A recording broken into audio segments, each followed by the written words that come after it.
Welcome to Sinister Stories, your ultimate destination for chilling tales and spine-tingling narratives. The Cursed Mansion. I had heard the rumors about the old mansion at the end of Elmwood Street, but I never believed them. Ghosts, curses, and things that go bump in the night were just stories to scare children. At least, that's what I told myself. But when I saw the for sale sign on the overgrown lawn, I couldn't resist. The place was huge, with high ceilings, stained glass windows, and a sprawling garden. It was a steal, really, considering the price. The first night in the mansion, I noticed the creaking. It was subtle at first, just a groan of the old wood settling. But as the night wore on, the creaking turned into something else. Footsteps, moving slowly from room to room. I told myself it was just my imagination, or maybe a draft, but the sound kept getting louder, closer. The second night was worse. The footsteps were unmistakable, pacing the length of the upstairs hallway. I was alone in the house, but it felt like someone was watching me from the shadows. I checked the doors and windows, all locked. I even went upstairs to see if someone had broken in, but there was no one there. Just the empty rooms and the echo of my own breathing. On the third night, I was ready to call the police. The footsteps were louder, heavier, as if someone was stomping through the house. I grabbed a flashlight and went upstairs, determined to find the source of the noise. But as I reached the top of the stairs, the footsteps stopped. The silence was almost worse, as if the house itself was holding its breath. I opened the door to the master bedroom, my flashlight cutting through the darkness. The room was empty, but the floor was covered in dust, except for a trail of footprints leading to the closet. I felt my heart race as I approached the closet door, the flashlight shaking in my hand. I swung the door open, expecting to find someone hiding, but there was nothing, just an old cracked mirror leaning against the back wall.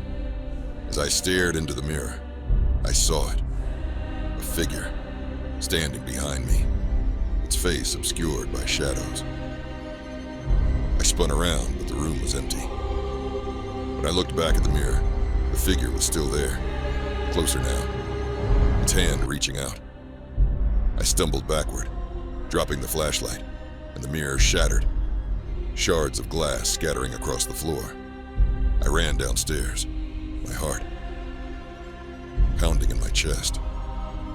I was out of breath, my hands trembling, but the house was silent. The footsteps had stopped, and the creaking had ceased. I felt a wave of relief, thinking maybe I'd imagined the whole thing.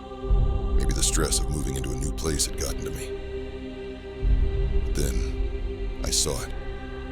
The front door was wide open, swinging slowly in the night breeze. I froze, my eyes fixed on the doorway, and I heard the footsteps again, this time coming from outside. They were slow, deliberate, and getting closer. The figure had left the house, but it wasn't gone. It was coming for me. I knew then that the rumors were true. The mansion was cursed, and once you entered, you were never truly alone. It was a dark and stormy night, and the wind howled through the trees, casting shadows that danced along the forest floor.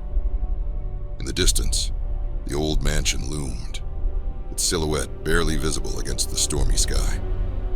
Sarah had heard the stories about the mansion at the edge of the woods, but she never believed them. She thought it was just folklore, tales, to keep children from wandering too far. But tonight, she was about to find out the truth. The front door was ajar, creaking in the wind. Sarah pushed it open and stepped inside, her flashlight cutting through the darkness. The air was musty, and the floorboards creaked beneath her feet. She walked down the hallway, the light flickering as if the batteries were dying. The walls were lined with old portraits, their eyes seeming to follow her as she moved. The air grew colder with each step. The staircase creaked under her weight, and the banister wobbled as she gripped it. She could hear whispers from above, faint and barely audible, like the voices of long-forgotten souls. As she reached the top of the stairs, she saw it, a shadowy figure, standing at the end of the hallway, its eyes glowing in the darkness. It pointed towards a door, and Sarah felt a chill run down her spine. She approached the door, her heart pounding. The figure had vanished, but the door was slightly open. Inside, the room was filled with old furniture, covered in dust and cobwebs. In the center of the room, an ancient mirror reflected only darkness. As Sarah stepped into the room, the door slammed shut behind her. The mirror began to crack, and the whispers grew louder. The shadowy figure appeared in the mirror, reaching out towards her. She realized she wasn't alone. The spirits of the mansion had trapped her. Sarah backed away, but the door was locked. The shadowy figure grew closer, its eyes glowing with anger. She knew she had to escape before it was too late. But the whispers grew louder, as if they were trying to drown her out.